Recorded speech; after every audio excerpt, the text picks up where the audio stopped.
Hi there, and welcome to this different travel information session about our Mount Toubkal trek taking place in August 2024.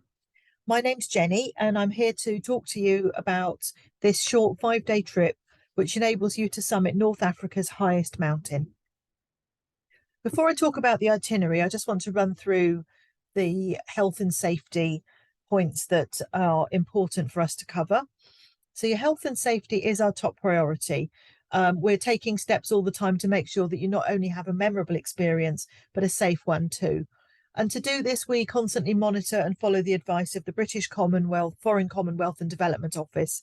They provide recommendations and advice about travel to different countries. And we won't ever operate a trip if there's a risk to our team members. So that could be something like a health outbreak, political instability, natural disasters, etc. So if there's any travel restrictions in either the UK or Morocco that prevent safe travel, then we would either postpone the trip and book you on new dates, or we would cancel the trip and you'd get your money back. There's also other things which you just need to be aware of, such as the fact that there may be enhanced safety and security measures at the airports. You might find bag drop takes longer, and there's always at the moment still a possibility that you might need to provide a certificate of health or vaccination proof. But if anything like that does come into play, then we'll get in touch with you before the trip and let you know.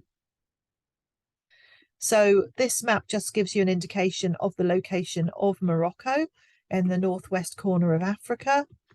And here you can see Marrakesh, and then due south of Marrakesh is Mount Toubkal, and the red dot just above Mount Toubkal is the village of Imlil, which is where we're going to be staying for the night before you start trekking.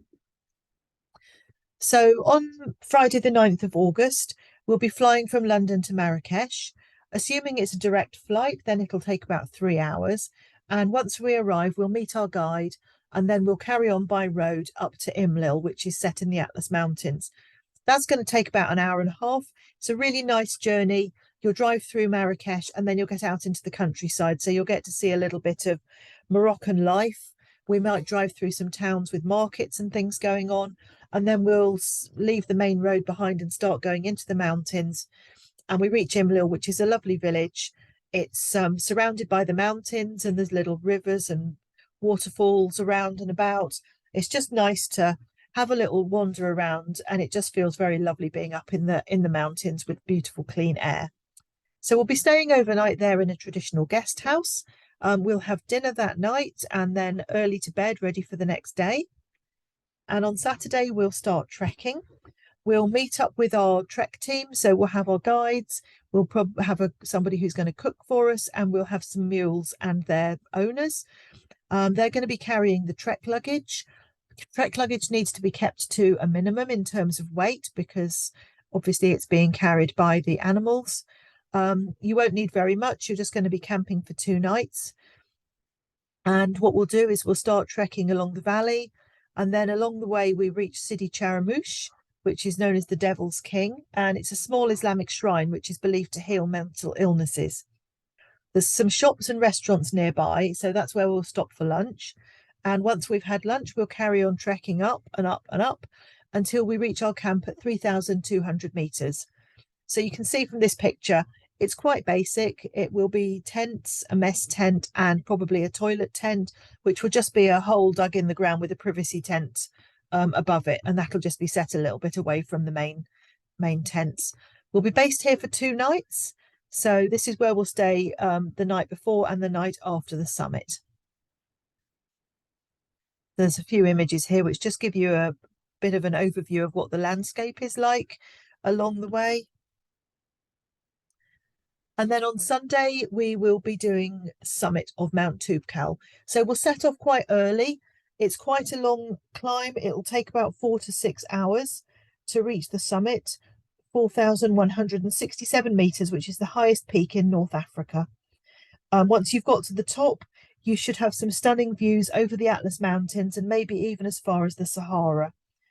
And once you've taken your photos and just admired the views and got your breath back and had a few snacks, then we'll start descending back down to camp. Once you get back down to the camp, you've got time to just relax and reflect on what you've just achieved. And then we'll have dinner and stay overnight before the next day, excuse me, we'll leave the camp and pack everything up and start heading back to Imlil. You'll be met by the minibus, and then we'll drive back down again through the mountain lowlands and back into Marrakesh. And tonight we'll be staying in a hotel in Marrakesh. So you'll have an ensuite room and you'll be able to have a shower, a nice warm shower, and so on. And then in the evening, we'll go out for dinner at a traditional local restaurant and have a celebration dinner. So Wednesday is our final day in Morocco, and this is when we'll be flying back to the UK. There is the opportunity on this trek to stay on for a few days, and if you've not been to Marrakesh before, then it's something that you might want to think about doing. It's a really vibrant, buzzy city. You've got so many sights and sounds which are so different to anything you would come across in the UK or even in Europe. There's lots of historical things to see, and there's amazing food, and it's just a great place to have a wander around. It's fantastic for people watching. You'll get some great souvenirs as well. So if you fancy that, give our office a call and they'll be able to give you an idea about prices and the number of nights that you'll be staying, etc. If the flights are in the evening, which we don't know yet, but hopefully they will be, then you'd have a bit of time anyway on the last day to explore Marrakesh. But whichever way it is, we'll transfer to the airport and fly back to London. So the climate on this trip is expected to be dry and with dry days, which are quite warm, probably around an average of 26 degrees C, could be higher, could go up to about 33. And at night, it will be quite cool. It could go down as low as 5 degrees Celsius. If there's snow on the upper slopes of Toubkal and the conditions require it, then the guides will let you know, and you might need to use crampons, which you'd be able to hire in Imlil. So the guides obviously do this trek an awful lot, and they'll be really aware of what the local current conditions are like. So they will advise you on that. The terrain's generally very stony and dry. There's going to be sections of loose scree, and there will be some small boulders that you may have to scramble over. There's going to be lots of uphill sections, and there's lots of subsequent descents as well. The food and drink on this trip, all your meals are included up to breakfast on the last day. So that means that if our flight is later on in the day, you'd be able to have lunch in a restaurant in Marrakesh, which is just a really nice thing to be able to do. Drinking water is provided throughout, and all the water that's used for cooking and consumption on the trip will be boiled. You should never drink the water from the taps in Morocco, not even in the hotels. So please make sure that you always drink either boiled or mineral water. Your typical breakfast is going to be things like bread, jams, eggs, and hot drinks, which would be tea or coffee mostly. For lunch, you'll have bread, cold salad, some fresh and dried fruits. And in the evening, you'll have a salad or maybe some soup, and then a tagine, which would be a fish, chicken, or lamb stew with some vegetables and served with couscous.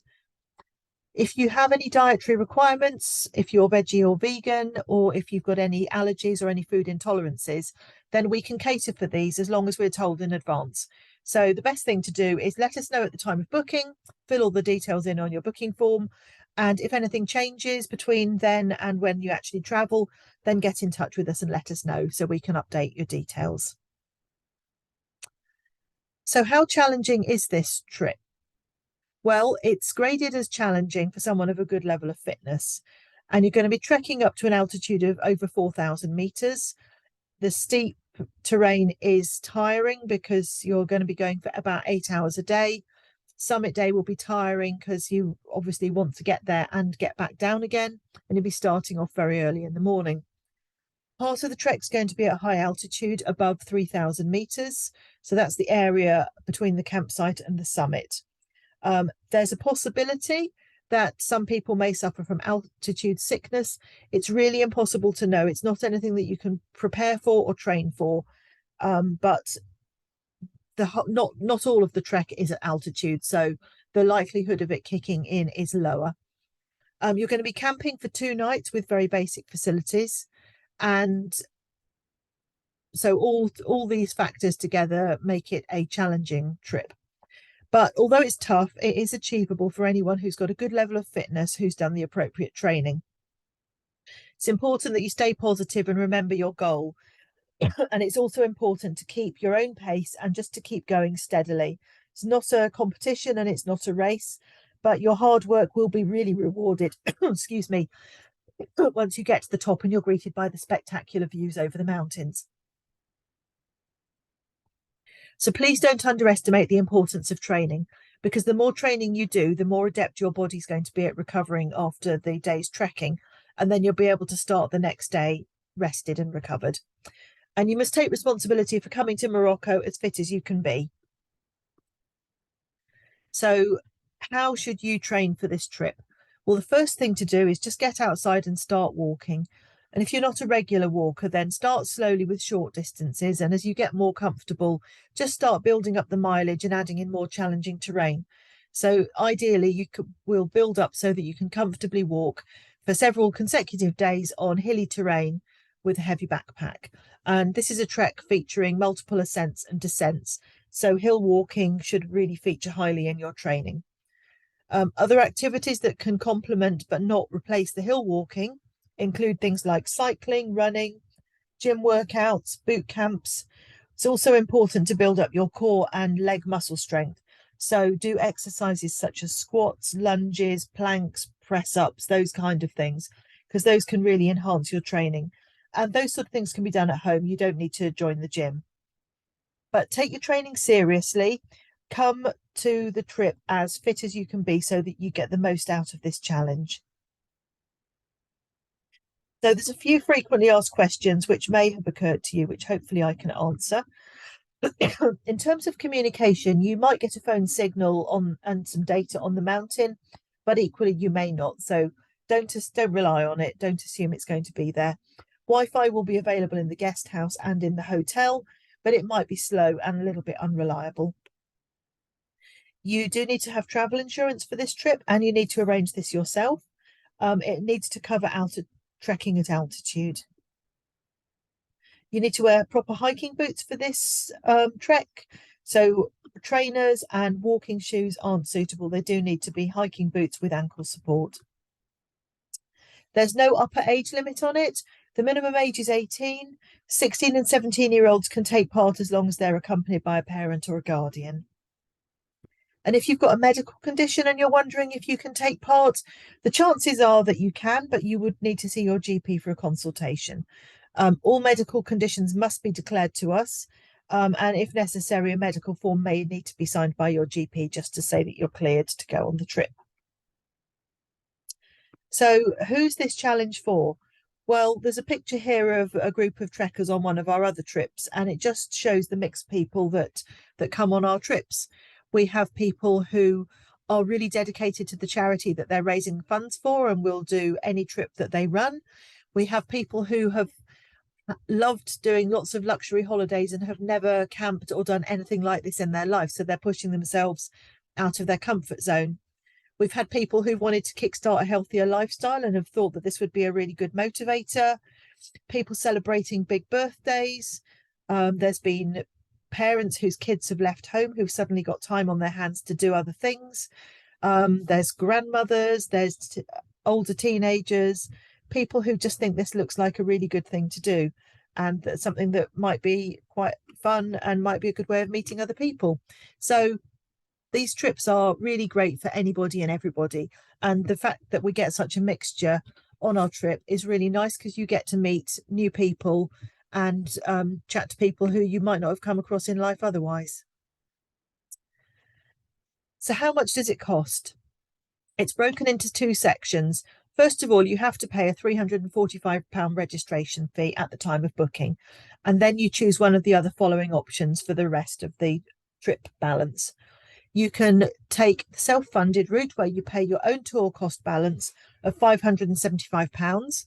And then if you want to, you can do some fundraising for a charity of your choice. It's entirely up to you, but you must be careful to make sure that any fundraising is not put towards your trip costs. They have to be kept separate. You can go for the sponsorship option where you fundraise £1,150 for your chosen charity, and that includes your tour cost balance of £575 and also a £575 donation to charity. And you can also do the flexi option where you pay your own tour cost balance and then you fundraise £575 for the charity. As I've said, there's also an opportunity to extend your stay after the trip.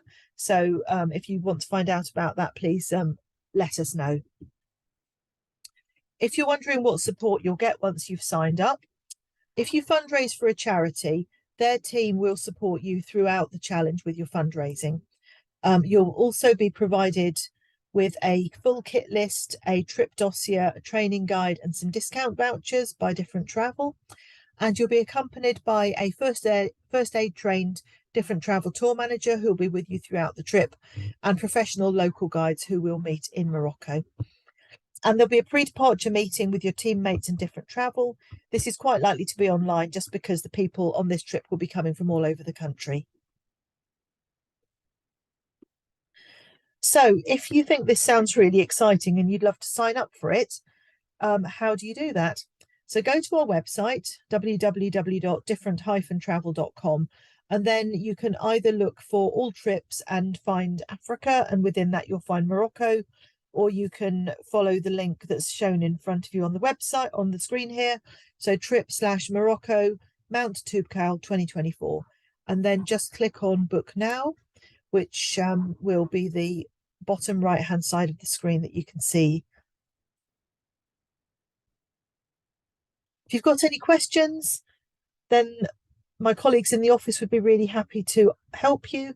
Just drop us an email, info@different-travel.com, or give us a call on 02381 449 447. So I hope you found this interesting, and thanks for listening.